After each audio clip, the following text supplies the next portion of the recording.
A lot of people having LAG at the bottom of the ranks, so that just goes to show how solid opening weekend was for this Guerrillas team for people to think there could be some potential. But talk to me, my friend, how important do you feel this opening hardpoint is for a team like LAG?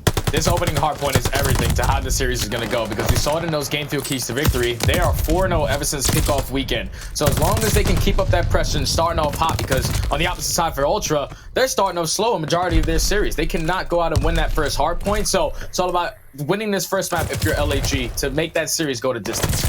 But this is the hill that LAG like to play a majority of this time. They get about 29 seconds every time they get towards this P3 hardpoint. This could potentially get them back into the game.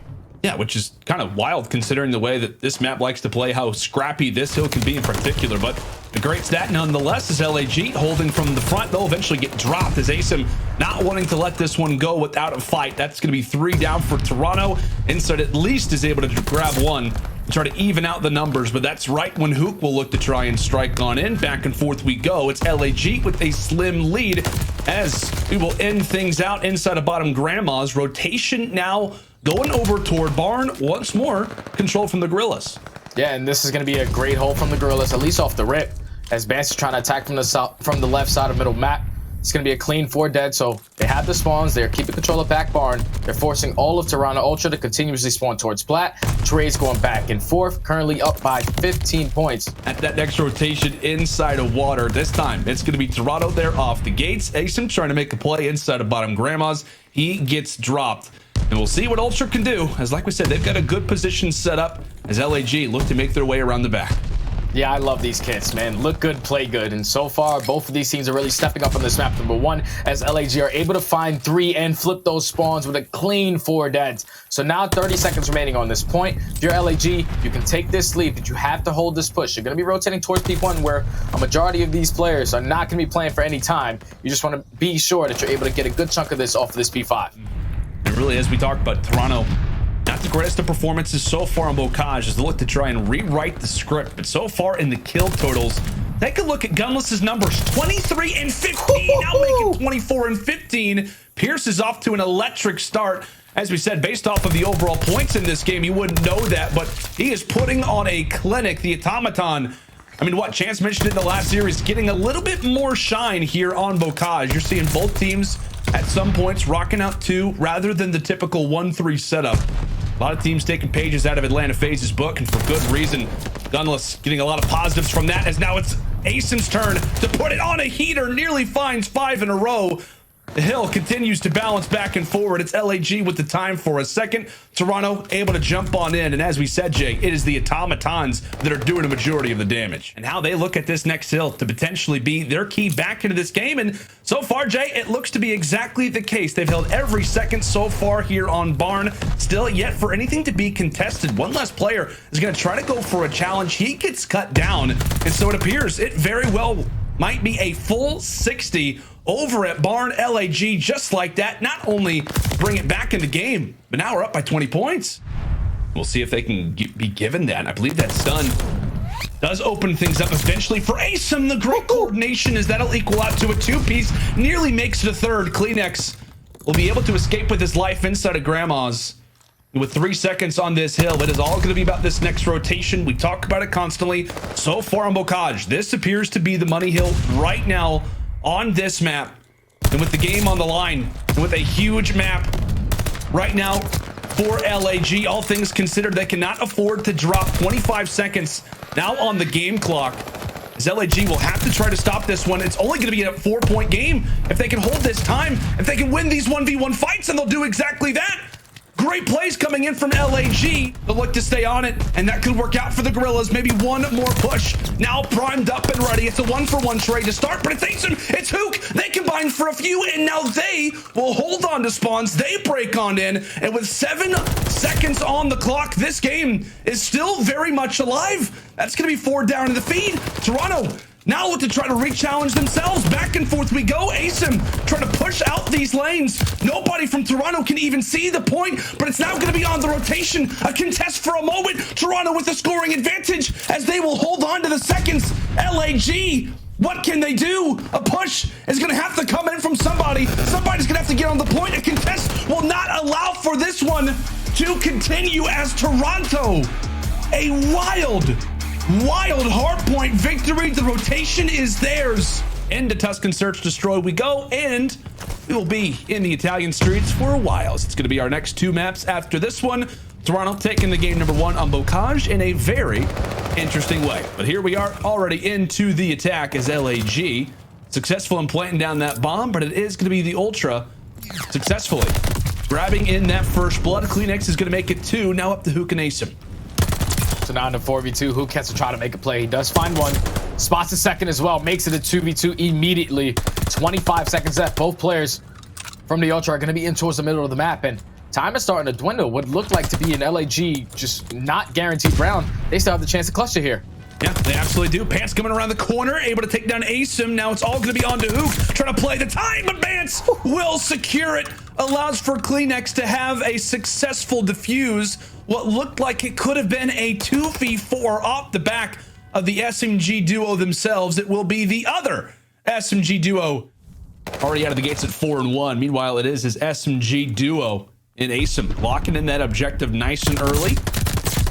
A great coordination as Hook will now make it 4 in a row. LAG coming out of the gates hot as they will reverse what we saw in that opening attack with a solid victory here. It will be the SMG picking up and doing some of the work. Hook still in the midst of trying to hunt for some streaks. And now Cammy aware of his push. Great coordination there from Slasher and Hook together. Longtime teammates utilizing that teamwork. And they're going to have to continue to do it as that bomb is rotated over at B. And now it's on to the retake for Guerrillas. And Kleenex does find the first blood. Oh! Trade is going to be here from Hook. Great shots onto Bance on a 6 spree. Potentially picking up a glide bomb as well. But Kleenex finds the second. Now Hook left in a 1v2. Makes it a 1v1. Yeah, at the very least, he earned some streaks. Oof. So, hey, all things considered, Toronto Ultra, they secured the round. But Hook, considering that bomb has fallen inside of the A site, Gunless lines up 1. How about the second? Great work coming through from Gunless as now it's going to be on to Insight again. This time in a 1 versus 2 clutch. Gunless gets dropped and now it's down to the ARs. Auto versus Auto. Insight will take it. How about the shots from this man? Evening things up now at a 3 versus 3 as he takes down Kleenex. Slasher falls. So now 0-6 for him. Yet to join the agency, but will he have even the chance to do so? Considering that this round very well could be going toward Toronto. Back and forth. Cammy and Bance drop, and now it's all on to Insight in the 1v2. He spots one. So no player's going to be on a defuse, but Gunless able to stay alive here. He knows that Hook is on that side of the map as well. 13 seconds left. It could come down to just getting 1 kill if you're Insight. He gets taken down. Both players rock out dead silence just to make sure that that push was going to be that much easier. LAG stay alive. Had some great calls already, my friend. We'll see if that will be the strategy for Toronto as they will initialize all their forces today. Gunless looking for the early push up inside of field. He's not going to have that, but a great call as Bance will plant down that objective somewhat unscathed. No fire met, just some nades, some utility tossed out. So now it's all going to be on to the retake. Will we have the round 11 force from LAG? But how about Kleenex? Kleenex nearly for 3. He takes down Slasher and Asim, but he at least sets his teammates up for the 3rd kill. Totally exploding out this round as now it's all going to be on the Gunless. A 1 versus 4, 18 seconds on the clock. And best of luck to you, Pierce, as that will be the final nail in the coffin. There is no doubt about it. The explosiveness that Asim can provide you with. I mean, it's been talked about a number of different times. It's all about starting off hot, and when Cammy's jumping out the church like that, jump shot right off the rip to take down Gunless.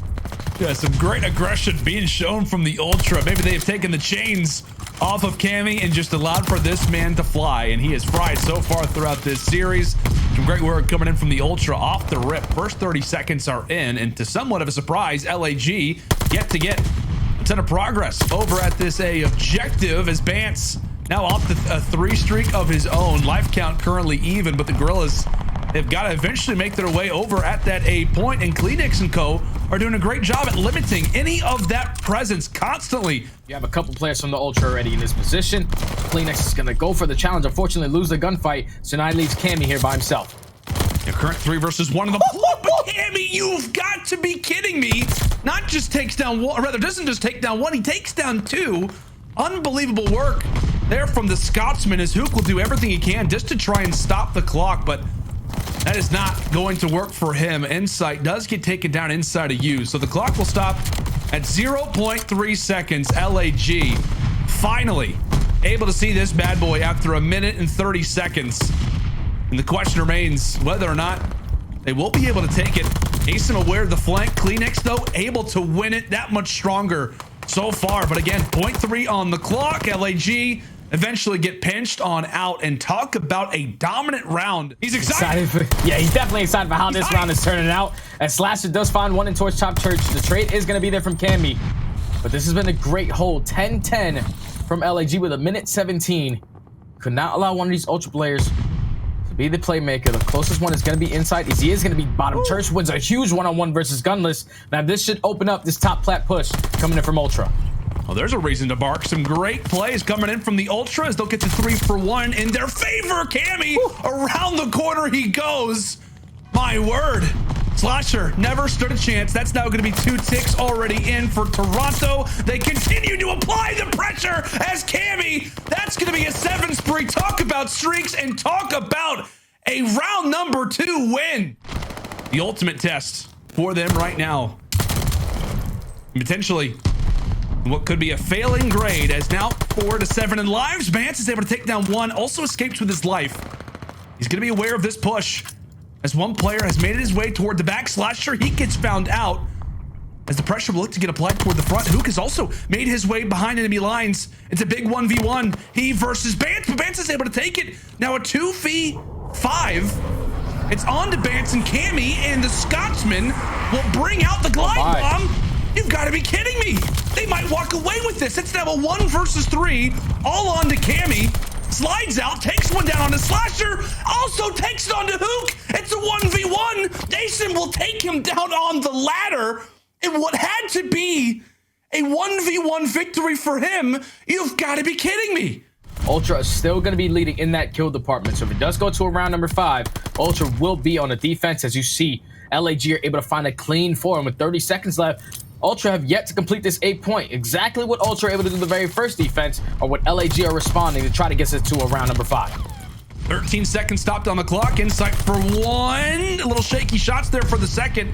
Back and forth we go. 11 and some change still will sit at the hands of Toronto, but only for a moment as Hoot takes his opportunity. That's going to be 3 down in the feed for a moment there for the Guerrillas.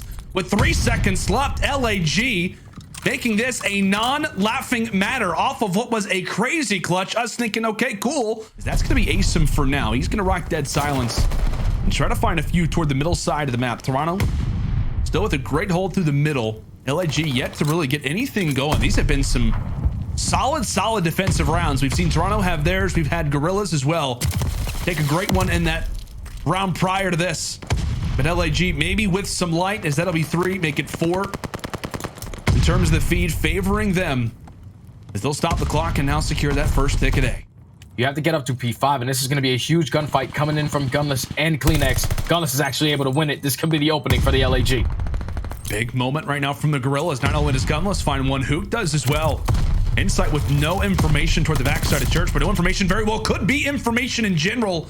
A huge fight takes place inside of the point, favoring Toronto for now. The Gunless still alive, and take a look at the bottom right. He's on a 4 spree. How big streaks could be if he's able to at least tab on 2 more. Great situation right now for the Guerrillas. We'll see if they can seize that opportunity as they'll look for information now coming in toward the patio. They are winning the majority of these fights, though. Now LAG, they're able to get on a point, up 4 lives. Take a look at this flank. It's going to be close. Player 2, player number 8. Gunless gets found out, so it'll be Kleenex on the flank. Slasher, the last man alive inside of this B zone. We'll see what he can do. Stopping the clock at 13 seconds. Has to dip out for now. None of his teammates can really even join alongside of him. Look to try to tag in a few of his partners from the Guerrillas. Clock stopped at 6. Asim doing all the work that he can. It's a 4v5 in terms of lives, but can anybody from LAG get there? It appears as if that will not be the case. Toronto will escape by the skin of their teeth. I mean, just moments away from what could have been a 3-0 win in the control.